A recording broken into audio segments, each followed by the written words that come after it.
মিষ্টি খেতে কিন্তু আমরা সকলেই পছন্দ করি, আর সেটা যদি আবার নিজের হাতে বানানো ঘরে তৈরি মিষ্টি হয় তাহলে তো একেবারেই জমে যাবে। তো হ্যালো বন্ধুরা, আমি রূপা আর আমার চ্যানেল রূপাস কিচেন উইথ শর্টসে আপনাদের অনেক স্বাগত। আজকে আমি বাড়িতেই ল্যাংচা তৈরি করে নিয়েছি, আর সেটা আবার গুঁড়ো দুধ দিয়েই। তো গুঁড়ো দুধ দিয়ে বানানো হলেও কিন্তু এটা হয়েছে একদম পারফেক্ট দোকানে বানানো ছানার তৈরি ল্যাংচার মতো। তাহলে এই বাড়িতেই আমি এই ল্যাংচা কিভাবে বানিয়েছি সেই রেসিপিটি আমি আপনাদের সঙ্গে শেয়ার করছি। তো এই ল্যাংচা বানানোর জন্য এখানে আমি নিয়ে নিয়েছি 150 গ্রাম গুঁড়ো দুধ, আর যতটা পরিমাণ গুঁড়ো দুধ নিয়েছি তার হাফ আমি এখানে নিয়ে নেব ময়দা। তো দেখুন আমি এখানে 75 গ্রাম ময়দা নিয়ে নিলাম, আর তারপর এর মধ্যে আমি দিয়ে দিচ্ছি 2 টেবিল চামচ ঘি।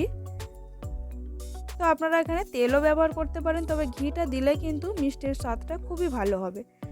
তারপরে সমস্ত কিছু একটু ভালোভাবে মিশিয়ে নিচ্ছি। তারপরে এখানে দিয়ে দিলাম সামান্য পরিমাণে নুন, তারপরে এখানে দিয়ে দিচ্ছি সামান্য পরিমাণে বেকিং সোডা, আর দিয়ে দিচ্ছি বেকিং পাউডার। তো খুবই অল্প পরিমাণে এগুলো দিতে হবে, তা নাহলে কিন্তু মিষ্টিটা বানানোর পর মিষ্টির গা কিন্তু ফেটে যেতে পারে। আবারও সমস্ত কিছু ভালোভাবে মিশিয়ে নিচ্ছি। আর এখানে ডোটা তৈরি করার জন্য আমি এখানে একটা ডিম ব্যবহার করেছি, আপনারা দুধ দিয়েও কিন্তু ডোটা তৈরি করে নিতে পারেন। তো একটু আঠালো চটচটে ডোটা এখানে তৈরি করে নিতে হবে।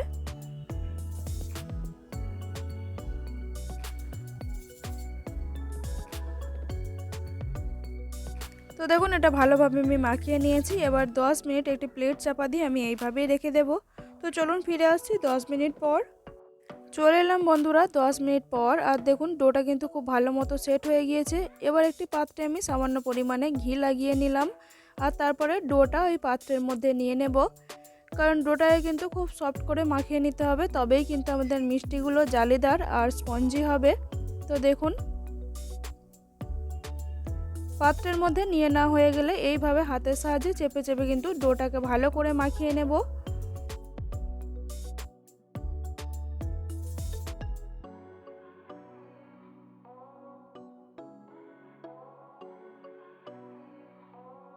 ল্যাংচা বানানোর জন্য পারফেক্ট ডো কিন্তু এখানে তৈরি হয়ে গিয়েছে। এরপর হাতের মধ্যে আমি সামান্য পরিমাণে ঘি লাগিয়ে নিচ্ছি, তারপরে ছোট ছোট আকারে ডো আমি কেটে নিচ্ছি। হাতের মধ্যে এইভাবে একটু চেপে চেপে নেওয়ার পর আমি ল্যাংচার শেপ দিয়ে দিচ্ছি এইভাবে।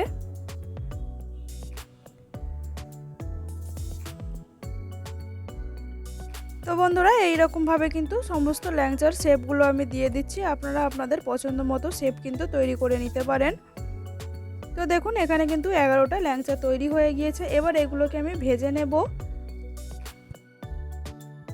তার জন্য কড়াইতে নিয়ে নিচ্ছি সাদা তেল।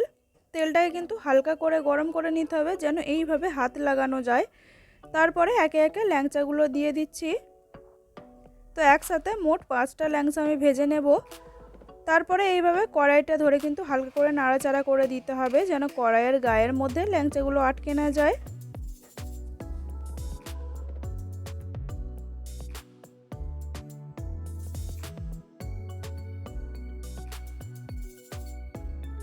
আর কিছুক্ষণ পর যখন ল্যাংচাগুলো আপনা থেকেই তেলের মধ্যে ভেসে উঠবে, তখন খুন্তির সাহায্যে হালকা করে নাড়াচাড়া করে কিন্তু ল্যাংচাগুলোকে ভেজে নিতে হবে।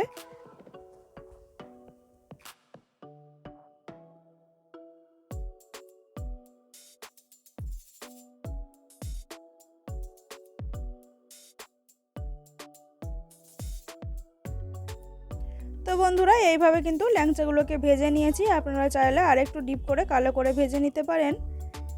বাকিগুলো একই রকমভাবে ভেজে নেব। আর তারপর চিনি সিরাটা তৈরি করার জন্য এখানে আমি 1 কাপ চিনি নিয়েছি, মানে 150 গ্রাম চিনি, আর এখানে 1.5 কাপ আমি জল নিয়ে নিচ্ছি। তো সিরা বানানোর জন্য কিন্তু এটাকে ভালো করে ফুটিয়ে নিতে হবে, আর একটু চটচটে ভাব করে কিন্তু তৈরি করে নিতে হবে।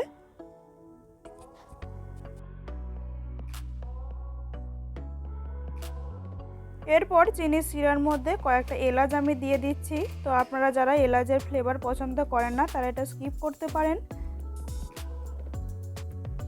আর দেখুন এখানে চিনির শিরাটা কিন্তু আমাদের তৈরি হয়ে গিয়েছে। একটু এরকম তেলের মতো চটচটে ভাব হলেই কিন্তু নামিয়ে নিতে হবে। চিনি শিরাটা তৈরি হয়ে গেলে একটি বড় পাত্রে চিনি শিরাটাকে আমি ঢেলে নিচ্ছি। আর তারপরে ভেজে রাখা ল্যাংচাগুলো আমি চিনি শিরার মধ্যে দিয়ে দিচ্ছি। ল্যাংচাগুলো একটু গরম অবস্থাতেই চিনি শিরার মধ্যে দিয়ে দিতে হবে, একেবারে ঠান্ডা করে নিলে কিন্তু হবে না। এরপর একটি ঢাকনা চাপা দিয়ে 10 মিনিট হাই ফ্লেমে রান্না করে নেব। আর এর মাঝখানে কিন্তু একবারও ঢাকনাটা খুলবেন না, তাহলে কিন্তু মিষ্টিগুলো পারফেক্টভাবে তৈরি হবে না। তো 10 মিনিট ভালোভাবে রান্না করে নিচ্ছি। তো 10 মিনিট ভালোভাবে রান্না করে নেওয়ার পর আমি গ্যাসের ফ্লেমটাকে বন্ধ করে দিয়েছি। আর এইভাবেই আমি 5 ঘন্টা রেখে দেব, তাহলেই কিন্তু মিষ্টিগুলো পারফেক্টভাবে তৈরি হয়ে যাবে। চলে এলাম বন্ধুরা 5 ঘন্টা পর, আর দেখুন মিষ্টিগুলো কত দারুণভাবে তৈরি হয়ে গিয়েছে। তো আপনাদেরকে একটা আমি কেটে দেখাচ্ছি যে মিষ্টির মধ্যে কতটা পরিমাণে রস ঢুকেছে। তো বন্ধুরা দেখুন একদম পারফেক্ট দোকানের মতো ল্যাংচা কিন্তু ঘরেই তৈরি হয়ে গেল। আর এর ভিতরটা আপনাদেরকে একবার দেখিয়ে দিচ্ছি কতটা সফট নরম তৈরি হয়েছে, আর কিন্তু খুব ভালোভাবেও রসটা প্রবেশ করেছে এই ল্যাংচার মধ্যে। তো বন্ধুরা বাড়িতেই আপনারা খুব সহজেই ল্যাংচা তৈরি করে নিতে পারেন একই উপকরণে। আর এই রেসিপিটি যদি আপনাদের ভালো লাগে অবশ্যই লাইক কমেন্ট শেয়ার করবেন। আমার চ্যানেলে নতুন বন্ধু হলে এই চ্যানেলটিকে সাবস্ক্রাইব করে পাশে থাকা বেল আইকনটি প্রেস করে দেবেন সমস্ত ভিডিও নোটিফিকেশান সবার আগে পেয়ে যাওয়ার জন্য। আজকের মতো এই পর্যন্তই, ফিরে আসবো অন্য কোনো রেসিপির সঙ্গে। আপনারা ভালো থাকবেন। ভিডিওটি দেখার জন্য অসংখ্য ধন্যবাদ।